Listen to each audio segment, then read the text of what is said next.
Christmas time, think about those who have died crucified in the city of Mankato. In response to the U.S. Dakota War of 1862, 303 Dakota men were sentenced to death. However, Abraham Lincoln refused to sign off on the execution and decided to carefully review each case. Over the month he took to look over the trial, the Bishop from Minnesota, Henry Whipple, went to Washington to convince the president to instead only kill the leaders of the war. Lincoln compromised, deciding to execute 38 Dakota instead. They were hung on December 26, 1862, in what would be the largest mass hanging in United States history. This event furthered the mistrust and fear between the Dakota and the U.S. In 1862, through the Treaty of Transverse des Sioux, the Dakota were living on less than 1% of the land they had owned just a decade earlier. In addition, the payments they were promised by the government were late. The government, instead of paying the full amount due, only paid the interest the money accumulated, resulting in less than 20% of the original amount getting to the Dakota. The white settlers had pushed them out on 2 10-mile reservations and refused to provide them with food or payment. The Dakota were prohibited from hunting outside the reservation and were experiencing poor crop yields and food shortage. As a result, hunger became widespread and tension grew between the U.S. and the Dakota. On August 18, 1862, the Dakota declared war against the state of Minnesota. The U.S.-Dakota War lasted 6 weeks from August 18th to September 26th. During that time, an estimated of 600 U.S. citizens were killed, and around 80 Dakota soldiers died. Of the 600, around 120 were soldiers or armed civilians, and the remaining were unarmed civilians, around 30% of which were under the age of 10.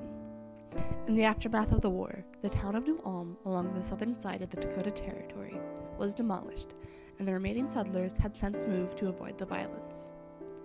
Following the surrender, the Dakota men accused of participating in the war were sent to trial.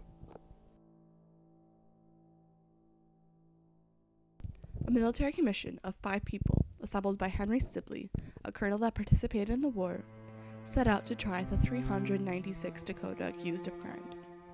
These crimes ranged from rape and murder to thievery.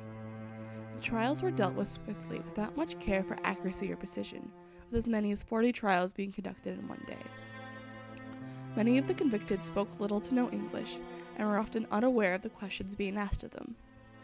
The witnesses brought in to testify were often being convicted of crimes themselves. One witness was used in 55 separate cases, but was later sentenced to death.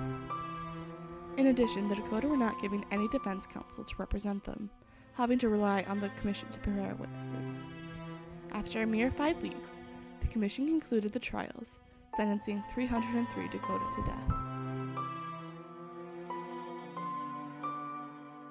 The list of 303 Dakota men were telegraphed to President Lincoln by General John Pope on November 5, 1862. Despite the wishes of Sibley and Pope, Lincoln did not immediately sign off on the executions.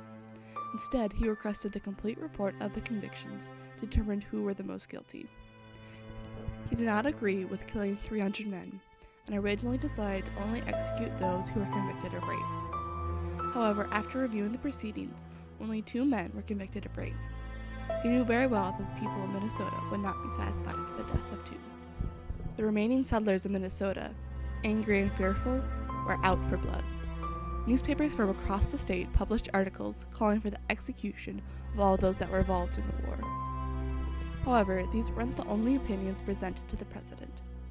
Minnesota's first bishop, Henry Whipple, traveled to Washington to urge the president to have mercy on the convicted. He explained that it was mistreatment from the government that caused the uprising amongst the Dakota, thus only the leaders of the movement should be killed. Whipple wrote in a letter to the Democrat Senator Henry Rice, "We cannot hang men by the hundreds. The leaders must be punished, but we cannot afford by any wanton cruelty to purchase a longer Indian war, nor by injustice in any other matters to purchase the wrath of God." With many people weighing into the argument, Lincoln decided to take a middle ground, saying he cannot afford to hang men for votes. He reduced the original number of 303, but expanded the list beyond just the leaders. On December 6, 1862, Lincoln published his final list of 39 individuals who participated in the civilian massacre, one of whom was pardoned just before the execution. The day following Christmas, 4,000 spectators arrived in Mankato, Minnesota, to witness the largest mass hanging in the history of the United States. The 38 men were brought up to the scaffold, singing and holding hands. At 10 a.m., the rope was cut, and the men were left for 30 minutes before being cut down and buried in a mass grave. By morning, less than half of the bodies remained, the others being dug up for science experiments. For the Dakota, the hangings was far from the end of their suffering. By the end of 1863, more than a quarter of the Dakota who surrendered were dead, and all the treaties made with the Dakota were expunged. All Dakota people were exiled from Minnesota, pushed into reservations in Nebraska and North Dakota, or faced death if they remained. Volunteer scouts were set up to patrol the area for any remaining Dakota, and a bounty was placed at $75 for the scalp of a Dakota person. The amount was raised to $200 by September of 1863, or roughly $4,600 in today's dollars. However, the Dakota continued to fight for their land until 1890, when the Battle of Wounded Knee resulted in another massacre of 150 Dakota people, half of which were women and children. To this day, the order to expel Dakota remains as a law, and no Dakota reservations remain in Minnesota, only small communities scattered throughout the southern half of the state. Tribes today face unemployment rates as high as 85% and graduation rates as low as 35%. Still, they have made an effort to heal through the traumas of their past.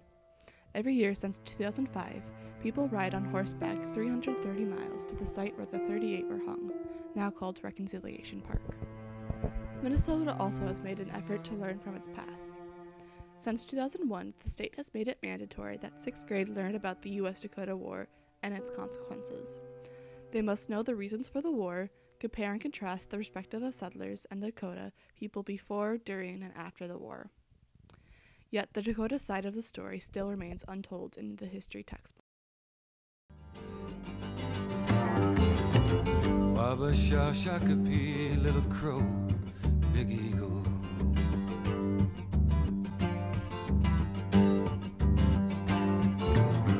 Blanket pulled over their eyes beneath the churchyard.